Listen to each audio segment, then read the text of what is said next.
तो चलिए अब देखते हैं कि कुछ तत्वों के परमाणुओं का संयोजन, कि उनकी संयोजकता जो होती है वो कैसे निकलती है। देखते हैं, जैसे हमारा इसमें है, हाँ, तो इसमें है कि तत्व का क्या नाम है। जैसे ये पूरी टेबल दिखाई हुई है, तो तत्व का नाम, फिर उसका प्रतीक, परमाणु संख्या। अब एक बात ध्यान रखिएगा, जो हमारी परमाणु संख्या होती है, मैंने क्या बताया था, परमाणु संख्या वो किसकी इक्वल होती है, नंबर ऑफ प्रोटॉन, मतलब प्रोटॉन की संख्या की इक्वल। और अगर हमारा तटस्थ मतलब न्यूट्रल, तटस्थ हमारा परमाणु हो तो वो हमारे नंबर ऑफ इलेक्ट्रॉनों के भी इक्वल हो जाएंगे। तो अब देखिए, जैसे हम सबसे पहले देखते हैं हाइड्रोजन। तो हाइड्रोजन का प्रतीक हो गया H, उसकी परमाणु संख्या होती है 1, उसकी प्रोटॉन की संख्या भी कितनी हो जाएगी, 1। अब हमने जैसे पिछले क्वेश्चन किया था एक, उसमें देखा था कि उसके न्यूट्रॉन जो होते हैं वो 0 होते हैं। केवल एक हाइड्रोजन ही एक ऐसा तत्व है जिसमें न्यूट्रॉन की संख्या 0 होती है।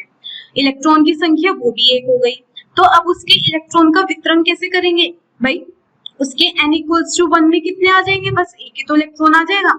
तो इसका मतलब उसकी संयोजकता क्या हो जाएगी, 1, क्योंकि वो एक इलेक्ट्रॉन की साझेदारी करके अपने क्या करेगा, कोश को, कौन से महत्तम वाले कोश को पूरा करने की कोशिश करेगा। ठीक है, क्योंकि मैंने बताया था हाइड्रोजन और हीलियम ही ऐसे दो तत्व हैं जिनके महत्तम वाले कोश में क्या होता है, 2 इलेक्ट्रॉन होते हैं हमारे। ठीक है, तो अब देखिए इसमें क्या हो जाएगा, इसमें एक संयोजकता हो जाएगी क्योंकि उसकी इलेक्ट्रॉन की साझेदारी करने की क्षमता कितनी है, 1, तो संयोजकता 1। हीलियम देखते हैं, हीलियम क्या हो जाएगा, हीलियम में भी 2, परमाणु संख्या 2 हो गई, प्रोटॉन की संख्या भी 2, न्यूट्रॉन 2, क्योंकि नंबर ऑफ प्रोटॉन किसके इक्वल होते हैं, नंबर ऑफ प्रोटॉन जो हो जाएंगे वो किसके इक्वल हो जाएगा, हमारे परमाणु संख्या के। ठीक है, परमाणु संख्या। और हमारे जो नंबर ऑफ न्यूट्रॉन है वो कैसे आते हैं, यदि हम द्रव्यमान संख्या, क्योंकि जो हमारी द्रव्यमान संख्या होती है ना, वो हम ये दोनों चीज हम अभी आगे पढ़ेंगे। तो द्रव्यमान संख्या हमने क्या बताई थी, पूरा जो हमारे परमाणु का द्रव्यमान होता है वो प्रोटॉन के द्रव्यमान और न्यूट्रॉन के द्रव्यमान के इक्वल होता है। इसका मतलब जो द्रव्यमान संख्या है वो number of proton plus number of neutron की आ जाएगी। अब उसके लिए हमें द्रव्यमान संख्या पता होनी चाहिए क्या होती है, तो उससे हम नंबर ऑफ न्यूट्रॉन निकाल सकते हैं। तो इसमें 2 आएंगी, हम आगे सीखेंगे। फिर इसके अंदर इलेक्ट्रॉन भी 2 हो गए, तो इसके वितरण क्या होगा इलेक्ट्रॉनों का, वो हो जाएगा 2, क्योंकि इसके सबसे महत्तम वाले कोश में कितने हो जाएंगे, 2 इलेक्ट्रॉन। तो इसकी संयोजकता 0 क्यों हुई, क्योंकि अब देखिए मैंने कहा था हाइड्रोजन, हीलियम और जैसे लिथियम भी, लिथियम 1 इलेक्ट्रॉन की हानि करके 2 करना चाहेगा। ठीक है, 2 इलेक्ट्रॉन अपने करना चाहेगा उसमें महत्तम वाले कोश में। तो 2 या 8 इलेक्ट्रॉन यही हमारे क्या होते हैं, स्थायी होते हैं, ज्यादातर अष्टक बनाना चाहेंगे हमारे। ठीक है, तो अब देखिए अब इसमें क्या हो जाएगा, 0 क्यों हुई, क्योंकि पहले से ही इसके अंदर तो 2 इलेक्ट्रॉन है। तो इसका मतलब ना ही तो ये क्या करेगा, अपने इलेक्ट्रॉनों को हानि करेगा, और ना ही अपने इलेक्ट्रॉनों को लाभ करेगा, और ना ही अपने इलेक्ट्रॉनों की साझेदारी करेगा, क्योंकि इसे जरूरत ही नहीं है। तो इसकी संयोजकता क्या हो जाएगी, 0। तो क्योंकि इसकी कोई क्षमता ही नहीं है इलेक्ट्रॉनों की साझेदारी या हानि लाभ करने की, इसलिए। ऐसे ही लिथियम, तो ऐसे ही हर किसी के महत्तम वाले कोश में जितने इलेक्ट्रॉन होते हैं और उनको कितने इलेक्ट्रॉनों की हानि या लाभ या साझेदारी करके उनकी कितनी क्षमता होती है, उसी से हम उनकी संयोजकता निकाल सकते हैं। तो इसी प्रकार हम हर एक तत्व की संयोजकता निकाल सकते हैं। जैसे अब देखिए नियोन में भी क्या हो गया, नियोन के अंदर उसके महत्तम वाले कोश में क्या हो गए, 8 इलेक्ट्रॉन हो गए। तो इसका मतलब उसका तो अष्टक पहले से ही है, पहले से ही बना हुआ है। तो इसका मतलब उसे तो जरूरत ही नहीं है कि कोई भी इलेक्ट्रॉन ना ही तो लाभ करने की, ना ही हानि करने की, ना ही साझेदारी करने की, इसलिए इसकी संयोजकता भी 0 हो जाएगी। ठीक है, तो इसी प्रकार हमारे ऐसे 1 से लेके 18 तक, 1 से लेके जो 18 तक तत्व है, नेम ऑफ द एलिमेंट मतलब ये तत्व का नाम हो गया, तत्व का नाम हो गया। ठीक है, ये उसका प्रतीक हो गया है, सिंबल उसका। ये उसके परमाणु संख्या हो गई है, परमाणु संख्या। फिर ये इसके प्रोटॉन की संख्या, प्रोटॉन की संख्या हो गई है। ये उसके न्यूट्रॉन की संख्या हो गई है, न्यूट्रॉन की संख्या। और ये इसके इलेक्ट्रॉनों की संख्या हो गई है, की संख्या। और ये डिस्ट्रीब्यूशन ऑफ इलेक्ट्रॉन का मतलब इलेक्ट्रॉन्स का वितरण, इलेक्ट्रॉन्स का वितरण हो गया है, ये वितरण। और ये उसकी संयोजकता हो गई है, संयोजकता, ठीक है। ये तो इस तरीके से हमने सभी इलेक्ट्रॉन के वितरण से हम कह सकते हैं जिसके बाहरी कोश में जितने इलेक्ट्रॉन होते हैं उसकी क्षमता वही होती है। जैसे इसका, अब देखिए इसके एक इलेक्ट्रॉन साझेदारी करके 2 कर लेगा तो इसकी संयोजकता 1। 2 इलेक्ट्रॉन जरूरत ही नहीं है ना साझेदारी करने की ना हानि या लाभ की, तो संयोजकता 0। 1 इलेक्ट्रॉन भातों वाले कोश में फिर से क्या कर लेगा, ये इसका हानि कर लेगा, हानि करके क्या हो जाएगा, 2 इलेक्ट्रॉन बन जाएंगे, संयोजकता 1 हो गई। 2 इलेक्ट्रॉनों की हानि करके क्या हो जाएगा, संयोजकता 2 हो गई। 3 संयोजकता 3 हो गई। 4 संयोजकता 4 हो गई। अब देखिए जब 5 इलेक्ट्रॉन आ गए भातम वाले कोश में तो अब ये क्या करेगा, 5 इलेक्ट्रॉन की हानि करने से ज्यादा आसान इसके लिए क्या है कि वो अपने क्या चीज करेगा, 3 इलेक्ट्रॉन का लाभ कर लेगा। जब वो 3 इलेक्ट्रॉन का लाभ कर लेगा तो उसका अष्टक पूरा हो जाएगा, 8 इलेक्ट्रॉन हो जाएंगे, तो इसलिए उसकी संयोजकता 3 होती है क्योंकि उसकी क्षमता कितनी इलेक्ट्रॉन की है लेने की, 3 इलेक्ट्रॉन की। तो इस तरीके से मैंने कहा था कि 4 तक, यदि 4 से कम इलेक्ट्रॉन हो तो जितने भातम कोश में इलेक्ट्रॉन उसकी संयोजकता उतनी हो जाती है। यदि 4 से ज्यादा इलेक्ट्रॉन हो जाए भातम कोश में तो वो क्या कर लेगा, जितने इलेक्ट्रॉन लेके उसका अष्टक पूरा हो जाएगा तो वो उसकी संयोजकता हो जाती है, ठीक है। तो इस तरीके से हम अपने किसी भी तत्व की संयोजकता बता सकते हैं। इसके अलावा देखिए अभी आता है एक बुद्धिशीलता प्रश्न कि परिकलन से ऑक्सीजन की संयोजकता कितनी होगी। परिकलन मतलब कि कैलकुलेट कीजिए कि ऑक्सीजन की संयोजकता कितनी होगी। देखिए अब इसका हम पूरा मेथड समझते हैं कि कैसे कैसे हमें अपने प्रश्न का उत्तर देने के लिए कैसे कैसे आगे बढ़ना चाहिए। सबसे पहला स्टेप होगा, क्या करेंगे, ऑक्सीजन का प्रतीक लिखेंगे। ऑक्सीजन के परमाणु संख्या होती है कितनी, 8। अब इसके इलेक्ट्रॉनों का वितरण करेंगे, इसका मतलब इसमें कितने इलेक्ट्रॉन हो जाएंगे, नंबर ऑफ इलेक्ट्रॉन भी कितने हो जाएंगे, 8 हो जाएंगे। अब इन 8 इलेक्ट्रॉन का वितरण करते हैं। पहले कोश में कितने इलेक्ट्रॉन, 2 इलेक्ट्रॉन। दूसरे कोश में कितने इलेक्ट्रॉन, भाई 6 इलेक्ट्रॉन, क्योंकि 8 में से 2 यहाँ आ गए, बच्चे कितने, 6 के 6 यहाँ आ जाएंगे, क्योंकि इस वाले कोश में अधिकतम इलेक्ट्रॉन 8 आ सकते थे ना, 8 से तो कम ही है 6, तो 6 आ गए। अब देखते हैं अब ये क्या करेगा। अब मैंने कहा था जब 4 से ज्यादा इलेक्ट्रॉन हो जाए भातम वाले कोश में तो वो इलेक्ट्रॉनों की हानि ना करने की बजाय इलेक्ट्रॉन का लाभ करना ज्यादा आसान होता है। तो अब इसको कितने इलेक्ट्रॉन का लाभ करना चाहिए जिससे इसका जो अष्टक है वो हो जाए, अष्टक बन जाए। बताइए, अष्टक मतलब 8 इलेक्ट्रॉन हो जाए भातम वाले कोश में, कितने, 2 इलेक्ट्रॉन ना। यदि मैं इसको 2 इलेक्ट्रॉन दे दूं, ठीक है, तो इसका मतलब इसके अंदर कितने हो जाएंगे, 8 इलेक्ट्रॉन बन जाएंगे ना इसके भातम वाले कोश में। तो इसका मतलब जो ऑक्सीजन है, ऑक्सीजन की संयोजकता जो है, ऑक्सीजन की संयोजकता कितनी हो जाएगी, 2 हो जाएगी, 2 है, ठीक है, क्योंकि वो 2 इलेक्ट्रॉनों की क्षमता रखता है, 2 इलेक्ट्रॉन लेने की क्षमता रखता है, जिससे वो क्या हो जाएगा, उसका अष्टक पूरा हो जाएगा, तो इसलिए 8 हो गई, ठीक है। तो चलिए अब आगे देखते हैं। अब आता है कि अक्रिय तत्व क्या होता है। अक्रिय का मतलब क्या हो जाएगा, जो कोई क्रिया ना करे। क्रिया का मतलब क्या होगा, जो कोई हमारी रासायनिक अभिक्रियाएं हैं उनमें भाग ही ना ले, ठीक है, कोई क्रिया ही ना दिखाए। तो ऐसे तत्व वो होंगे जिनका भातम वाला कोश पहले से ही पूरा होगा, उसमें अष्टक होगा, या तो अष्टक होगा या 2 इलेक्ट्रॉन होंगे भातम वाले कोश में पहले से ही। तो ऐसे तत्व को हम क्या बोलते हैं, अक्रिय तत्व, ठीक है। जैसे अभी हमने देखा था हीलियम के भातम वाले कोश में पहले से ही 2 इलेक्ट्रॉन होते हैं, तो इसका मतलब वो ना ही तो कोई इलेक्ट्रॉन लेने की सोचता है, ना ही उसे कोई इलेक्ट्रॉन देने की जरूरत है, ना ही साझेदारी करने की, इसलिए बोलते हैं हीलियम जो है वो अक्रिय तत्व होते हैं। ऐसे ही हमारा नियोन होता है, आर्गन होता है, अब फिर हम आगे पढ़ेंगे क्रिप्टन होता है, ज़ीनोन होता है। तो इसी प्रकार इन्हें बोले जाते हैं अक्रिय तत्व, मतलब इनर्ट मतलब जो किसी के साथ क्रिया ना दिखाएं, इनर्ट एलिमेंट्स बोलते हैं। तो देखिए कौन होते हैं ये हमारे, कि बोहर बड़ी योजना से कि जो हमने बोहर और बड़ी योजना बनाई थी, एक परमाणु का सबसे भारी कोश अधिकतम 8 इलेक्ट्रॉनों को समायोजित कर सकता है। यह देखा गया है कि 72 कोश में 8 इलेक्ट्रॉनों से पूर्णतः भरे हुए तत्वों के परमाणु बहुत कम रासायनिक क्रियाएं दिखाते हैं। मतलब वो किसी से ज्यादा मिलना घुलना पसंद नहीं करते, वो बस अपने में खुश होते हैं। वो तो कहते हैं हम तो पहले से स्थायी हैं, तो हम क्यों मिले किसी से, तो वो ये सोचते हैं। ठीक है, तो दूसरे शब्दों में उनकी संयोजन क्षमता जो होती है या संयोजकता जो होती है वो शून्य होती है। हमने देखा था हीलियम की जो संयोजकता थी वो 0 थी, तो वो शून्य होती है। तो इन अक्रिय तत्वों में से हीलियम परमाणु के सबसे भारी कोश में 2 इलेक्ट्रॉन होते हैं और अन्य सभी तत्वों में सबसे भारी कोश में 8 इलेक्ट्रॉन होते हैं। तो केवल हीलियम में 2 इलेक्ट्रॉन होते हैं भातम कोश में, और इन सबके भातम कोश में 8 इलेक्ट्रॉन होते हैं। मतलब अष्टक पहले से ही बना हुआ होता है। ठीक है, तो इन्हें तो किसी से मिलने जुलने की जरूरत ही नहीं है, ये तो बस अपने क्या कहते हैं अपने आप में ही रहते हैं। तो ये क्या करते हैं, अक्रिय करते हैं, मतलब किसी कोई भी रासायनिक क्रियाएं नहीं करते हैं, इसलिए अक्रिय तत्व कहलाए जाते हैं।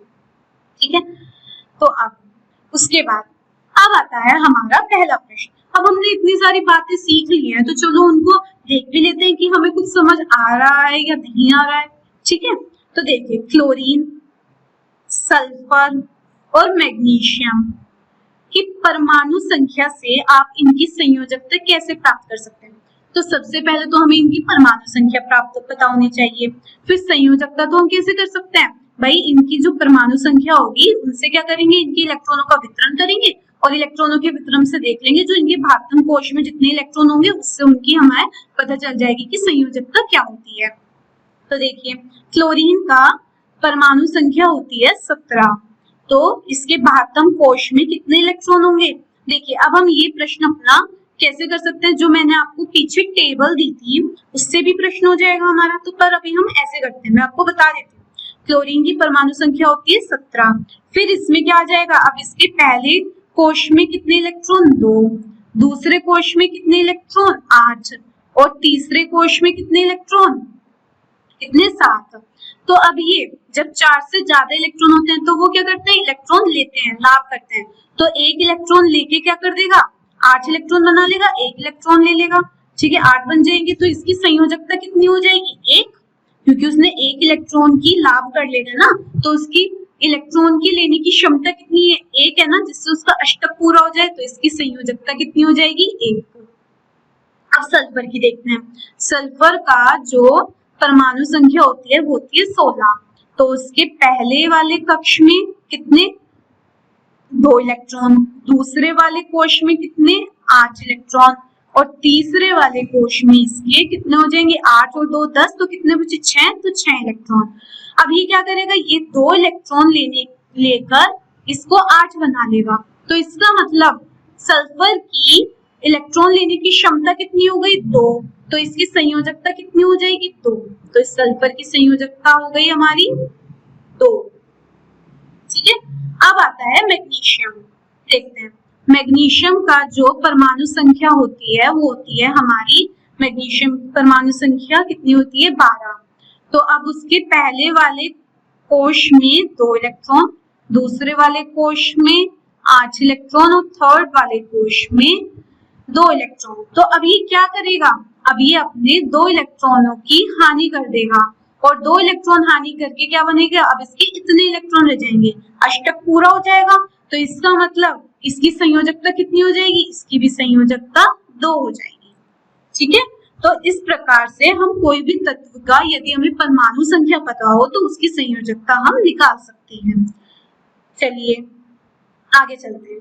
तो अब यहाँ पर हमने ये वाला संयोजकता वाला जो हमारा पूरा कॉन्सेप्ट था वो यहीं पर खत्म हुआ कि संयोजकता क्या होती है, संयोजकता इलेक्ट्रॉन कौन से होते हैं और हमारा ऑप्टिक क्या होता है, इतना हमने सीख लिया है। चलिए अब देखते हैं कि परमाणु संख्या और द्रव्यमान संख्या क्या होती है। बहुत कर रहे हैं हम लोग की परमाणु संख्या होती है, द्रव्यमान संख्या होती है, तो अब चलते हैं कि ये दोनों चीज होती क्या है। तो देखिए परमाणु संख्या क्या होती है, तो सबसे पहले मैंने आपको क्या बताया था कि परमाणु संख्या जो होती है वो नंबर ऑफ प्रोटॉन के भी इक्वल होती है, और यदि हमारा जो परमाणु है वो तटस्थ है मतलब न्यूट्रल है, तो वो नंबर ऑफ इलेक्ट्रॉन के भी इक्वल होती है। तो इसका मतलब क्या हो जाएगा, परमाणु संख्या को परमाणु के नाभिक में मौजूद प्रोटॉन, प्रोटॉन कहाँ मौजूद होते हैं, किसी भी परमाणु के नाभिक में, तो नाभिक में मौजूद प्रोटॉन की कुल संख्या के रूप में परिभाषित किया जाता है। ठीक है, मतलब वो परमाणु संख्या जितने भी नाभिक में नंबर ऑफ प्रोटॉन होते हैं उसी के बराबर होती है। तो परमाणु संख्या को हम Z से लिखते हैं, Z से दर्शाया जाता है। ठीक है, मैं पीछे लिख रही थी ना, Z लिख रही थी, तो परमाणु संख्या को दर्शाने का एक तरीका था। किसी तत्व के सभी परमाणुओं का परमाणु क्रमांक Z समान होता है, मतलब ऐसे होता है, बोलते हैं ना, जब हम मोल की बात कर रहे थे हमने सीखा था कि एक मोल तत्व में, एक मोल तत्व, कोई भी एक मोल तत्व ले रहे हैं तो उसमें हमारे 6.022 into 10⁻23 परमाणु, अणु या आयन या इलेक्ट्रॉन होते हैं। तो यदि हम परमाणु की बात करें तो अब अगर किसी तत्व का जो परमाणु संख्या यदि किसी तत्व की वो 10 है तो इन सभी परमाणुओं की परमाणु संख्या जो है वो 10 होगी, ये कहा गया है। ठीक है, तो सभी परमाणुओं का परमाणु क्रमांक जो होता है वो एक समान होता है। तो वास्तव में तत्वों को उनके परमाणु में विद्यमान प्रोटॉनों की संख्या से परिभाषित किया जाता है। वही बात आ गई, जैसे हाइड्रोजन के लिए ये Z है, Z की वैल्यू जो होती है वो 1 होती है क्योंकि हाइड्रोजन की परमाणु संख्या या हाइड्रोजन के नाभिक में कितने प्रोटॉन होते हैं, 1 प्रोटॉन होता है। ऐसे ही कार्बन की परमाणु संख्या जो होती है वो 6 होती है, कार्बन की परमाणु संख्या 6 होती है क्योंकि कार्बन के नाभिक में क्या होते हैं, 6 प्रोटॉन होते हैं। तो इस तरीके से परमाणु संख्या जो है हम ज्ञात कर सकते हैं, निकाल सकते हैं। अब आते हैं द्रव्यमान संख्या क्या होती है भाई, द्रव्यमान संख्या। तो देखिए द्रव्यमान संख्या किसे कहती है, तो जैसे हमने कहा कि किसी भी तत्व का जो पूरा द्रव्यमान होता है वो उसकी द्रव्यमान संख्या के बराबर होता है।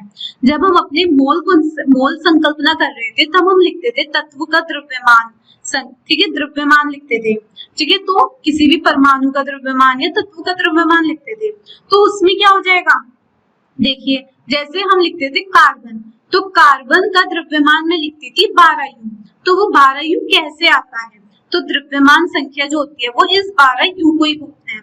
और द्रव्यमान संख्या जो होती है वो हमारे किसकी इक्वल होती है, द्रव्यमान संख्या, एक मिनट में ये रख कर देती हूँ, हाँ, द्रव्यमान संख्या होती है जो नाभिक में नंबर ऑफ प्रोटॉन और नंबर ऑफ न्यूट्रॉन की इक्वल होती है, जो प्रोटॉन की संख्या और न्यूट्रॉन की संख्या के जोड़ के बराबर होती है। क्या चीज, द्रव्यमान संख्या।